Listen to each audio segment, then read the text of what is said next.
The Fields of Summer, a soft and emotional love story set in California. The sun rose slowly over the wide valley, painting the sky in pink and golden streaks. The morning breeze carried the smell of dry hay and wildflowers. On the edge of a sprawling farm, a young man named Ethan loaded crates of oranges. Ethan was 24, tall and lean, his skin tanned from endless sun. He'd grown up on this farm, his family's land, passed down for years. The farm wasn't rich, but it was honest work, and Ethan loved it deeply.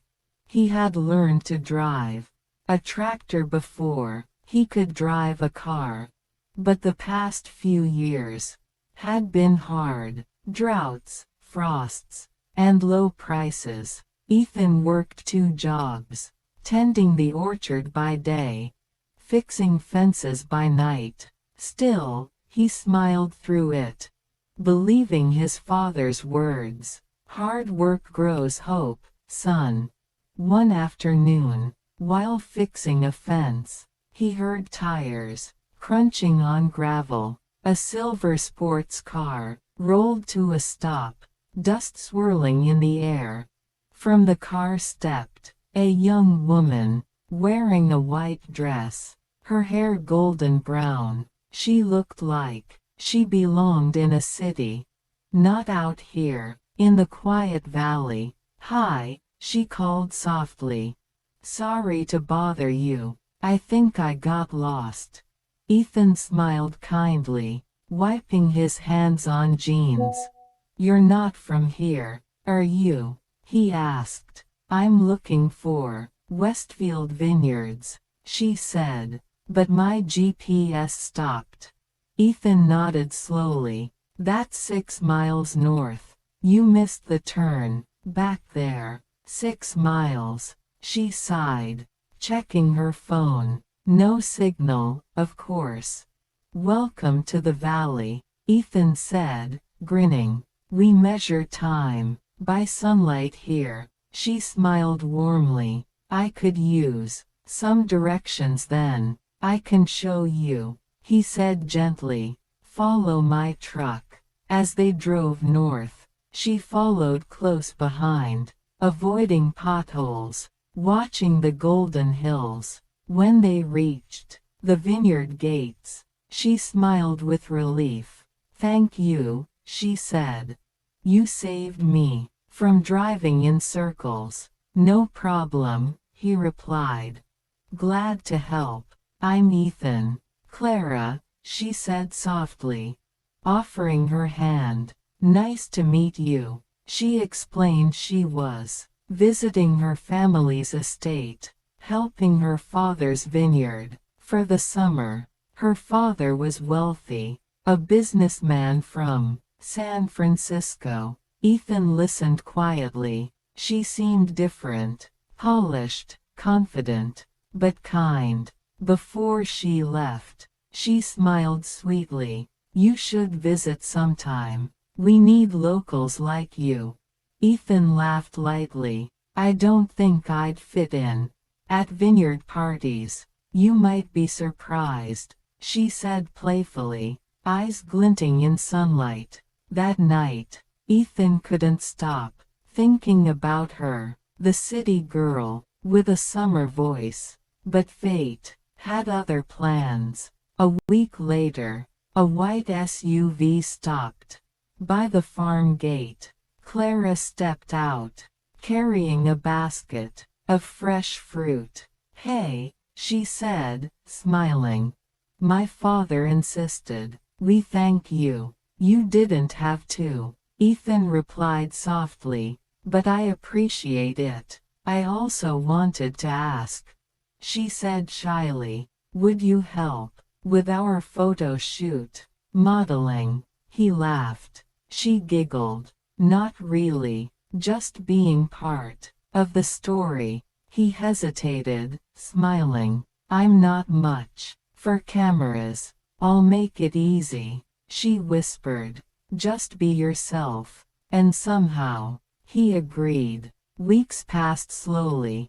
Clara visited often, learning about soil, sun, and harvest. Ethan showed her how to pick oranges, fix a tractor, and read the wind. She watched him quietly, admiring his calm strength. One afternoon, she said softly, "You have a peaceful life."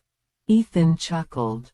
"Peaceful, maybe, but never easy. I envy that," she admitted. "My world's too polished, too loud." He looked at her, seeing sadness behind her smile. "Maybe that's why you came," he said gently, "to find what's real." She smiled faintly. Maybe. As summer deepened, their friendship grew into something more. They talked at night, under the stars, sharing laughter and dreams. One night, Clara whispered softly, "Do you ever wish for more than this?" Ethan smiled. "More isn't always better. Sometimes, enough is everything." She leaned closer. Their first kiss was quiet, tender, and full of promise. When they parted,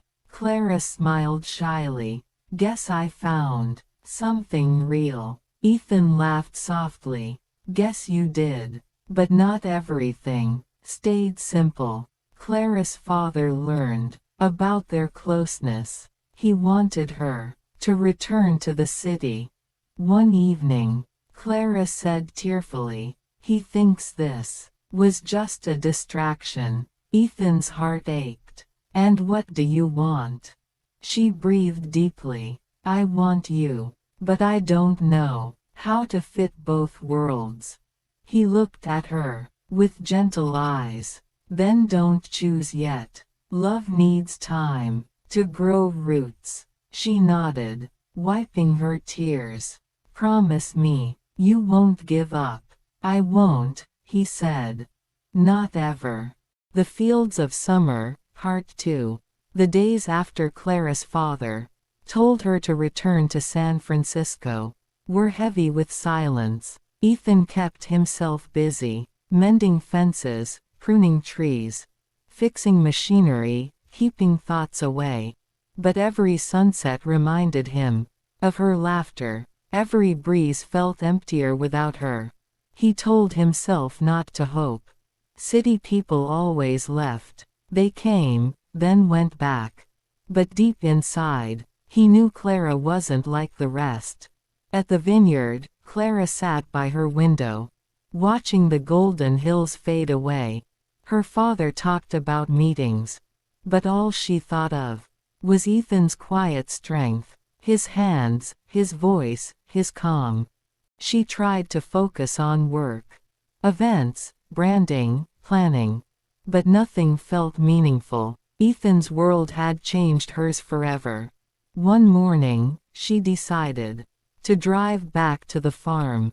When Ethan saw her car, his heart stopped for a moment. She stepped out, smiling shyly. "I couldn't stay away," she said.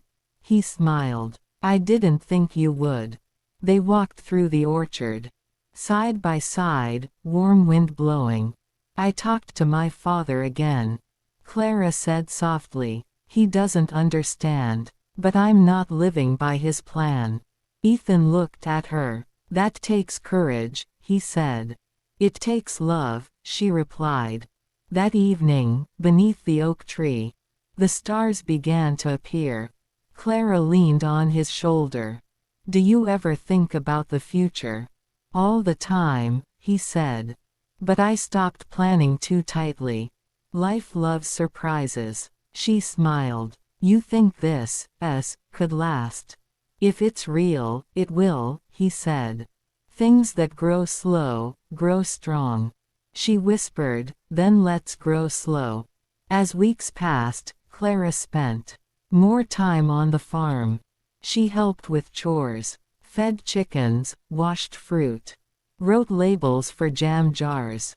The townspeople noticed. Some smiled, others whispered.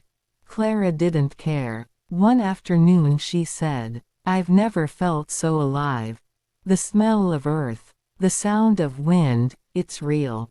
Ethan smiled. "It's not fancy, but it's honest. That's what I love," she said softly. Looking at him, he froze. "Did you just say?" "Yes," she laughed. "I love it. And maybe, I love you too." Ethan stepped closer. "You sure you want to love a farmer?" "I'm sure I already do," she whispered. They kissed, slow and tender, under the fading light. But love has its trials. That night a storm came. Fierce winds, heavy rain, lightning across the sky. Ethan rushed to the barn. Clara helped move crates inside. By morning the fields were flooded. Trees broken, fruit fallen. Ethan stood in the mud, his heart heavy. Clara touched his arm. "We'll fix it," she said. He shook his head. "This could ruin everything." She looked into his eyes. "Then we'll make sure it doesn't. You're not alone anymore." Her words hit deep. Love born from strength. Weeks later, Clara stayed to help. She brought vineyard workers, helped rebuild and clean the farm. People noticed. A rich girl in muddy boots, laughing, planting saplings. Ethan watched her, realizing she belonged to both worlds. She had chosen him. When harvest came again, the fields were alive with color. Ethan waited under the oak tree. Clara walked up in a white dress. "You fixed the farm," she said. "No," he smiled. "We did. My father came to visit," she said. "He saw what we built. He said he's proud of me." Ethan smiled. "That's a start." "I told him," she said. "I want to stay, help expand the vineyard, start an orchard of our own." "You mean, here?" he asked. "Here," she said. "With you." He breathed deeply. "Clara, are you sure?" "I've never been more sure," she said. As the sun dipped below the valley, Ethan pulled her close. "I guess dreams grow in the soil," he whispered. "And in the heart," she smiled. They kissed, long, full of promise, while the scent of oranges filled the air. The twilight shimmered softly. The farm now thrived, not just with crops, but with love everlasting. Because sometimes, the greatest harvest isn't what you plant in the earth. It's what you plant in each other's hearts.